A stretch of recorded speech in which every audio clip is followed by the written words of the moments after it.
The worst thing imaginable about being a dancer. Once you do this, you will never be able to go back. It's decision time. Are you ready? Dancing is like going to Vegas for a hot weekend of adventure. You've got your life savings in your pocket, and you're gonna hit highs that you're never gonna get anywhere else. The only downside?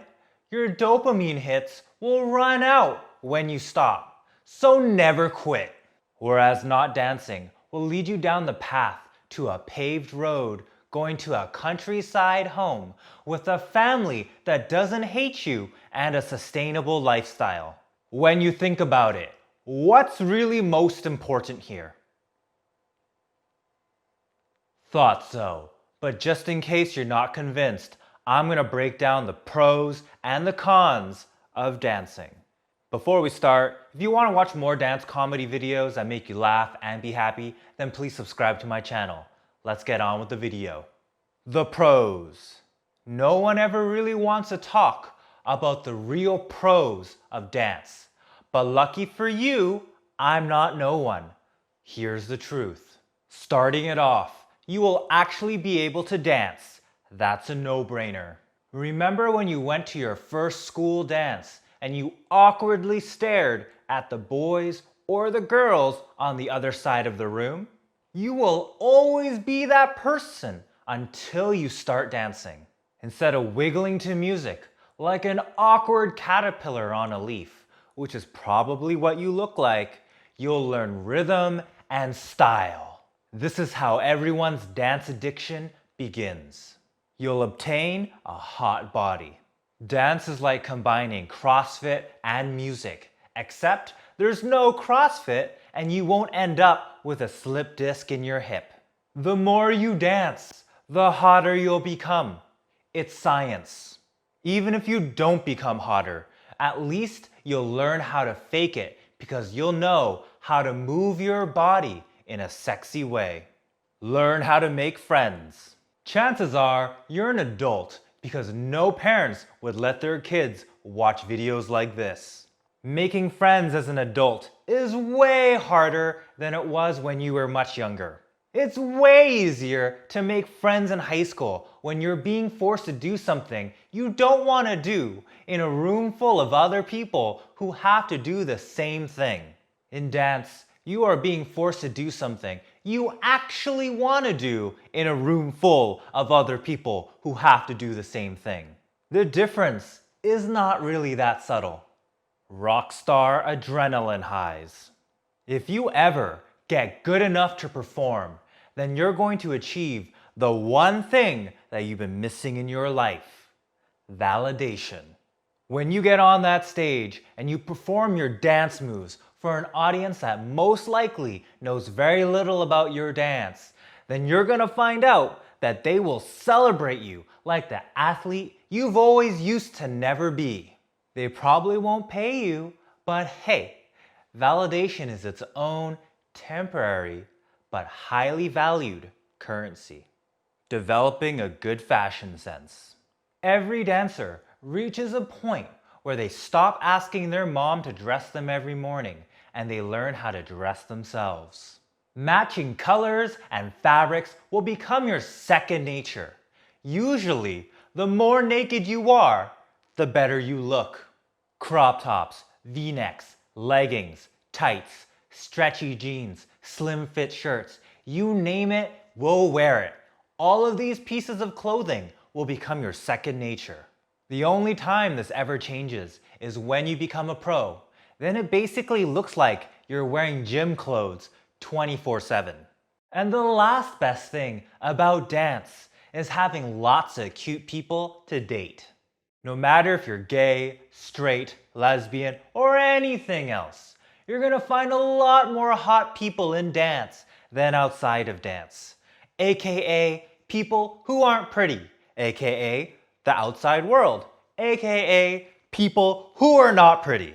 Moving on, let's talk about the cons of dance. What are you going to get yourself into? The first con, dance drama. In the dance world, there's always some kind of drama going on. The moment somebody says or even thinks something negative about your dancing, you have full authority to dislike them. If I share a sweet video of my dancing and you have the audacity to leave the wrong emoji on it, then be prepared for someone like me to make a YouTube video about you. I'm kidding though. But I'm not kidding. But I am kidding. Or am I? Kids will destroy your ego. You will be compared against kids who are 12 years old but somehow have more than 20 years of dance training over you. They were dancing as a zygote before you even had a chance to start. Why else can you find Asian kids on YouTube doing anything 100 times better than you on literally any subject matter? The best thing you can do now is what I did. Passive-aggressively send your parents messages for not forcing you to do dance at 4 years old. No social life outside of dance. You breathe dance, you dream of dance, and your identity is dance. The moment you start dancing, all of your friends will become dancers, or else you'll drop them like it's hot. All your money goes into dance. Dance is an expensive hobby that will bankrupt you. It's pretty self-explanatory. You only realistically have 3 options to fund your dance addiction. Number 1, be born into a wealthy family. If you screwed up at this crucial step, then you could always go with number 2, start robbing banks for money.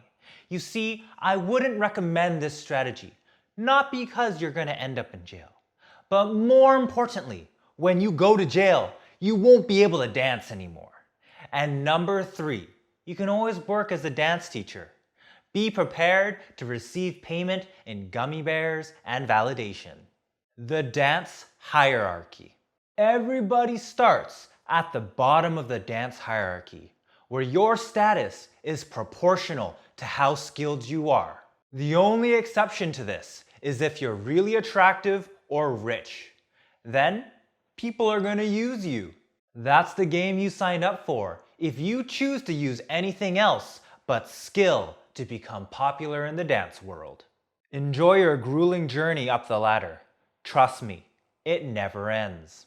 Everybody, and I mean everybody, has dated each other in the dance world. Dance is like an incestuous high school community. Everybody worth dating has dated each other. And if you haven't yet, it's only a matter of time.